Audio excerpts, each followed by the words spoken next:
Muito bem, plano de parto está na mira aqui do Vida e Saúde. O que será que é isso? Será que dá trabalho para fazer? Será que ele é possível de ser cumprido no momento em que a mãe está ali ocupada em trazer um bebê ao mundo? Bom, escolher como deseja o ambiente ou até mesmo quem irá cortar o cordão umbilical são algumas das vantagens de se elaborar um plano de parto.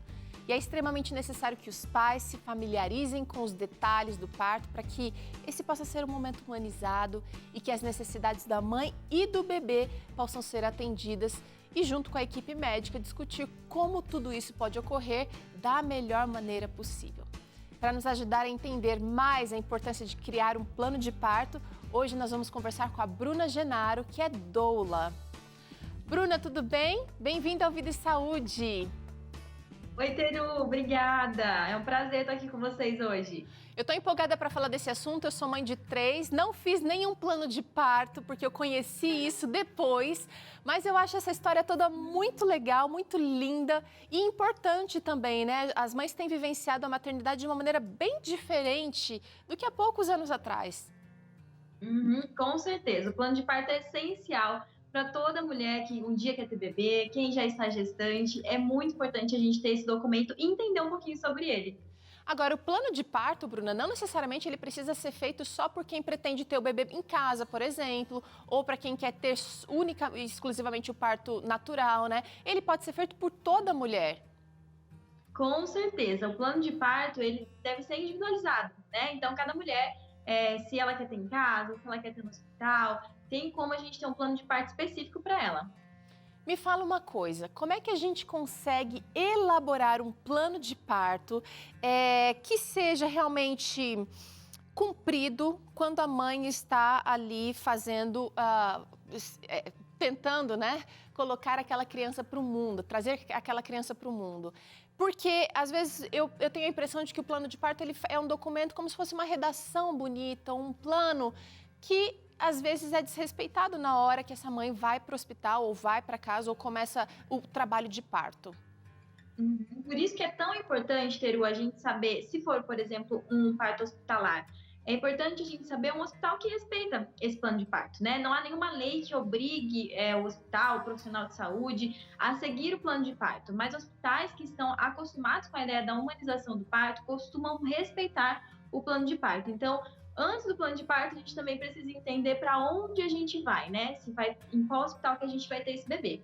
Legal, legal. Vamos trazer aqui algumas dicas agora, Bruna, para a elaboração de um plano de parto. Então, que características esse plano precisa ter? Vou começar com essa primeira aqui. Aqui a gente tem várias mamães representando a variedade de mulheres, a diversidade das mulheres. E essa primeira dica que eu queria trazer aqui é que o plano seja pessoal. Exatamente, Teru. O plano ele precisa ser pessoal. O que isso quer dizer? Individualizado. Cada mulher é de um jeito, né? Isso é a humanização do parto, é a gente enxergar cada mulher com as suas individualidades. Então a gente precisa entender qual é a realidade daquela mulher. Ela vai parir em casa, ela vai parir no SUS, ela vai parir no convênio. Então cada plano é específico para cada mulher. Por isso que a gente tem que ser pessoal. Tá. Vamos para essa próxima dica aqui que eu achei interessante.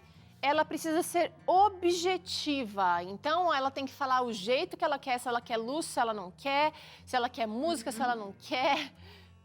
Isso, exatamente. A objetividade é muito importante. Porque o que acontece? Na hora do parto, né, é um evento ali que tudo acontece. E principalmente se a gente está falando de um hospital com plantão, o plantonista está atendendo várias mulheres ao mesmo tempo. Então, para ele ler esse plano de parto, precisa ser uma coisa bem objetiva e escrito, até dou a dica de escrever em tópicos, tá? Ok. Tópicos ajuda muito essa leitura mais dinâmica, né? Para não ficar, que nem você disse, parecendo uma redação, assim, difícil de entender o que está acontecendo. Então, assim, quanto mais objetiva for, mais fácil de entenderem, ler rapidamente e conseguir colocar aquilo em prática. Vamos dar um exemplo, por exemplo, tem mulher que quer o parto natural, mas que gostaria de receber uma anestesia, por exemplo, e tem mulher que já prefere não. Isso é seu objetivo. Exatamente, você pode pôr no plano de parto. Se você desejaria, né, de receber a analgesia no meu trabalho de parto. Ou se você não quer, fala, olha, não quero que seja oferecida, eu sei que tem essa opção, se eu precisar, eu vou pedir. Tá.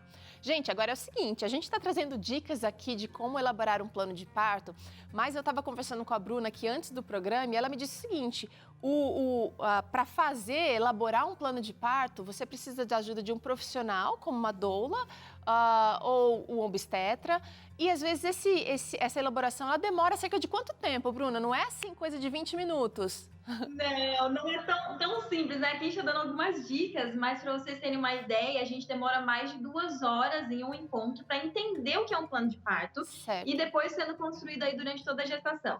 Entendi. Próxima dica aqui, gente, então, para elaborar um plano de parto. Separe suas expectativas por situação. Que situações que a gente precisa pensar as principais, Bruna?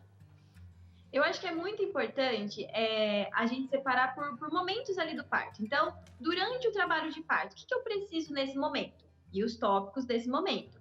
Durante o momento do nascimento, o que eu preciso para esse momento? Então, você vai colocando suas expectativas dentro dos momentos que acontecem no parto. Isso é muito importante também para facilitar a leitura do plano de parto. Depois, quando o bebezinho sai também, o que eu quero que aconteça? Qual vai ser o contato ali, né? Tem gente que gosta de pegar o bebê, tem gente que já coloca para amamentar. Isso. Então, também no plano de parto, a gente tem as intervenções que acontecem com a mãe no nascimento e depois com o bebê, tá? Então, a mãe, na verdade, no momento do parto e o bebê na hora do nascimento. Como a gente quer essa recepção do bebê. Tudo isso engloba o plano de parto. Ok. Olha essa outra dica aqui, gente. Instrua quem for te acompanhar. Tem gente que prefere o marido, tem gente que prefere o marido, tem gente que prefere a amiga, tem gente que prefere a mãe, tem gente que prefere a doula. Agora, é bem importante a pessoa estar a par de todo esse plano, né? Porque se chega lá, a pessoa faz uma coisa diferente. Isso. E assim, é tão importante porque sempre quando eu acompanho, né, os casais, ou se vai ser a gestante e a mãe, eu sempre falo, vamos fazer os encontros juntos para vocês dois entenderem o que está acontecendo. Porque não adianta nada a gestante estar entendendo o que está acontecendo e daí o acompanhante está desesperado. O acompanhante precisa estar preparado. E eu costumo dizer que o acompanhante, ele é o defensor do plano de parto. Ele que vai responder, muitas vezes quando a gestante não consegue responder, ele é que vai responder pela gestante de acordo com o plano dela. Legal, então olha o que a Bruna falou é muito legal, o acompanhante, não é essa pessoa que foi escolhida pela mãe para estar junto ali, precisa estar por dentro das intenções da mãe o tempo inteiro, para que esse plano de parto seja respeitado. Agora, Bruna, eu queria que você falasse, a gente desenhou assim, né, as coisas que precisam ser essenciais para se montar um plano de parto, mas a gente vai agora colocar o que é importante. Eu achei bem legal aqui, você que está assistindo o Vida e Saúde agora, se quiser até pegar essa arte, a gente pode disponibilizar no nosso Instagram. Isso, no nosso Instagram, né, Dadá? E aí a gente vai deixar lá para você, porque eu achei legal que está em tópicos, Bruna. Sim, fica muito fácil de entender, né? Aí a mulher vai fazendo um checklist ali, ver se está tudo certo, né? E respeitando a individualidade dela também, claro, como a gente já disse. Agora, antes de entrar aqui nesses tópicos de plano de parto, às vezes podem surgir intercorrências. E aí a gente precisa ter um plano B. A doula precisa estar no controle ou ela precisa saber qual é a vontade da gestante caso ocorra uma dessas intercorrências? Isso, o que eu costumo dizer é assim, no plano de parto a gente já tem um plano B. O plano B seria o quê? A cesárea intraparto, né? Então a gente também tem no plano de parto descrito como a gente gostaria que fosse uma cesárea mais humana possível. A doula claramente vai estar de acordo, sabendo o que está acontecendo ali, o que ela queria que tivesse nesse plano, a gestante, né? Mas quem vai defender a mulher perante assim, um hospital, perante a equipe médica, é o acompanhante, tá? Porque a doula, em momento nenhum, ela vai discutir uma conduta médica, tá? Porque isso, né, é antiético da nossa profissão. Então, o acompanhante é que vai ser essa pessoa para essa gestante. Entendi, interessante então. E aí, eu queria agora trazer o meu plano de parto. Primeira coisa que eu preciso definir com o profissional que vai me acompanhar, seja um obstetra, seja doula, o tipo de parto, Bruna. O tipo de parto, gente, vai ser o parto normal, né?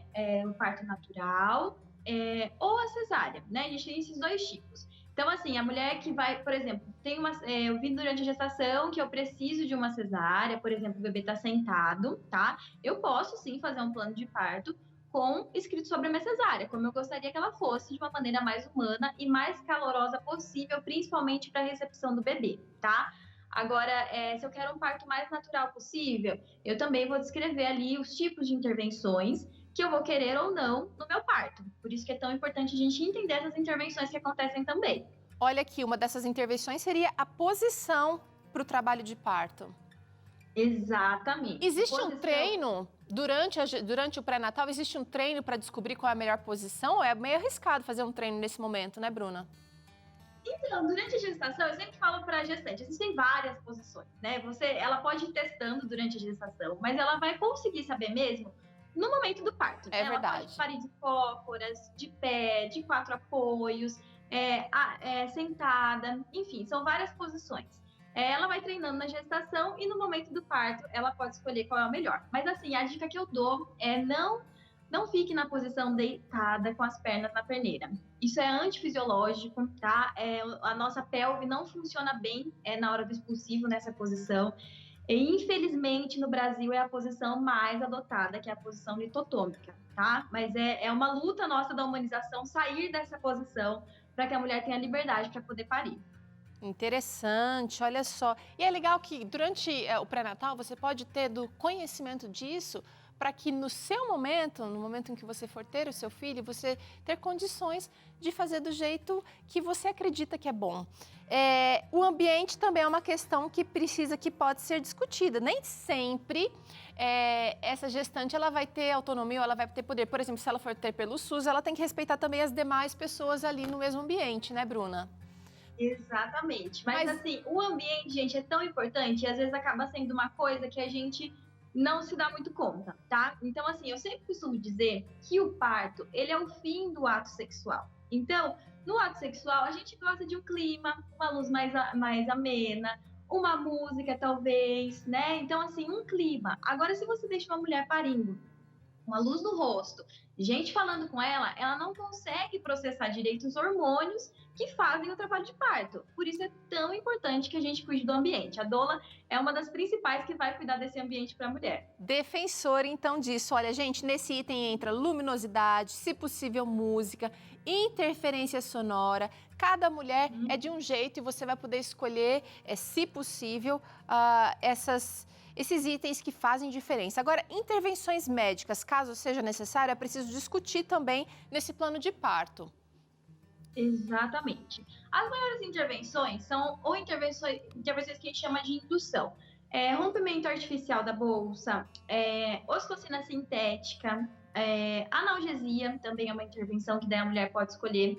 Então, em cada caso, a gente precisa entender, é um pouco complexo cada uma dessas intervenções, por isso que a gente acaba demorando no plano. A gente precisa entender o que cada intervenção dessa faz no nosso corpo e entender quando ela deve ser aplicada, quando não deve ser aplicada. Tá? O problema que eu sempre gosto de dizer não está na intervenção. O problema está em quando a intervenção é feita. Tá? E é isso que a mulher tem que entender para construir o plano de parto dela. Até porque, né, Bruna, o plano de parto, ele ocorre simultaneamente a um partograma, que tem tempo, que tem expectativas médicas ali que são cientificamente comprovadas, então precisa respeitar isso, né? Às vezes a mulher quer uma coisa, mas o tempo acabou e é preciso partir para uma outra atitude, né? Isso, exatamente. O que a OMS diz, né? Foi interessante você falar essa questão do tempo, né? A OMS diz que a cada 4 horas precisa ter algum tipo de evolução, tá? Ok. Então, seja o colo ter afinado um pouquinho mais, a dilatação ter acontecido um pouquinho mais, o bebê ter descido mais dentro da pelve. Então, todas essas coisas são avaliadas para então constatar se precisa de algum tipo de intervenção ou não, a cada 4 horas. Olha aí, então legal, você vai tendo segurança quando você sabe o que vai acontecer ou o que esperar. Isso ajuda também, como o ambiente, como as outras coisas discutidas, a mãe baixar as tensões, né, Bruna? Porque são muitas as expectativas e eu acho que quando a tensão está lá em cima, dificulta um pouquinho esse trabalho de acontecer naturalmente, né? Exatamente. A adrenalina, gente, ela é inimiga da ocitocina, que é o principal hormônio do parto. Então, se a adrenalina chega, a ocitocina vai correndo embora. Então, a gente precisa ficar tranquila, confiar no processo, entender que nós somos feitas por um Deus maravilhoso que nos fez perfeitas para parir. Então, esse é um processo natural do nosso corpo, mas que precisa de tempo e de calma.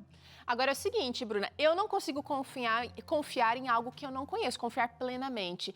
Por isso a gente está fazendo aqui esse plano de parto, porque para que uma mulher, mesmo que não tenha seja o primeiro filho, ou seja, ela não tem uma experiência prévia, mas ela possa saber o que esperar ao longo desse processo tão importante. A presença de acompanhantes, então, precisa também estar nesse plano de parto, a gente já falou um pouquinho ali. Como será o primeiro contato com o bebê?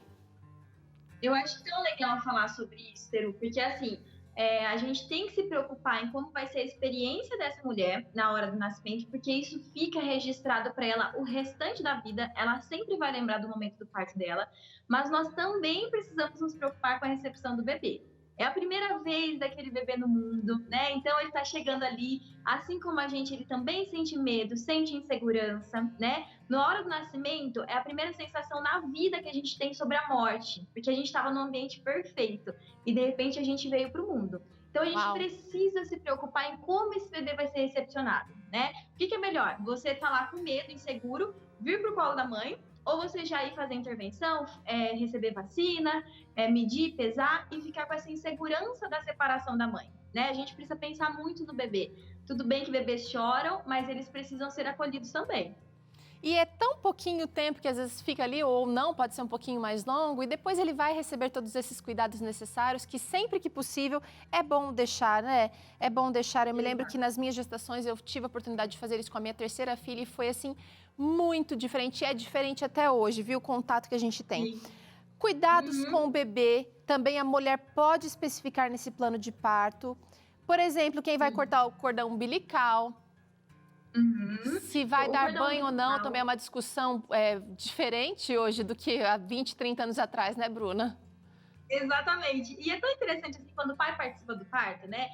Porque eu falo assim que o pai ele vê tudo em camarote ali, o que está acontecendo. Ele não está sentindo nada, mas ele vê tudo o que está acontecendo, né? Então, quando ele tem a oportunidade, por exemplo, de cortar o cordão, ele participa do momento do parto. Isso é um vínculo muito interessante para ele como pai também e para o bebê, tá? Então, assim, essa parece muito simbólico, né? Você fala, não é só cortar o cordão, mas é muito importante para o vínculo do pai com o bebê também. Questões especiais de saúde também precisam estar na pauta aqui desse plano de parto, né, Bruna? Sim, a gente precisa deixar bem claro, assim, né? Por exemplo, se a mulher tem uma diabetes gestacional, se ela tem hipertensão, isso aí precisa estar também no plano, né? Para que os profissionais consigam ali atendê-la da maneira mais adequada possível. Agora, Bruna, eu queria que você me dissesse o seguinte, até quando que a mulher pode elaborar esse plano de parto? Se de repente ela está assistindo agora, a gente está com 7 meses, dá tempo ainda?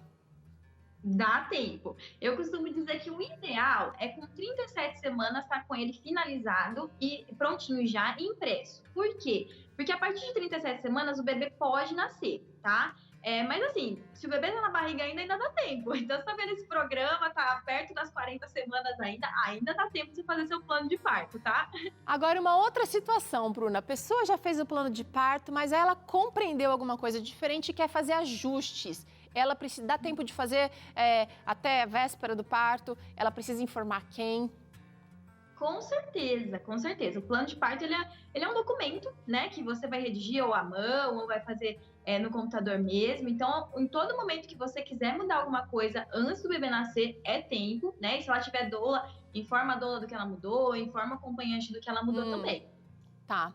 Bruna, a gente está caminhando para o final aqui da nossa conversa, mas eu queria que você falasse bem diretamente qual é o papel da doula, tanto durante a elaboração desse plano de parto, também como durante o momento do parto.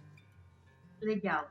Gente, a doula, eu costumo dizer que durante a gestação, ela é aquela amiga da gestação que vai te ajudar a ter informação para o momento do parto, né? Então, a gente está vendo assim que são várias coisas que acontecem no parto, né? A doula está sempre nos hospitais, conhece o hospital, sabe como que funciona. Então, a doula, ela vai te auxiliar nesse processo de informação durante a gestação, te auxiliar nessa construção do plano de parto que dura a gestação toda, tá? E no momento do parto, a doula, ela é o apoio físico, o apoio emocional, te ajuda com técnicas de alívio de dor, aromaterapia, tudo que for possível para que aquele momento seja o melhor possível para a mulher. A doula está preocupada com o bem-estar da mulher, com o momento que ela está vivendo ali, para que seja uma experiência positiva no parto dela.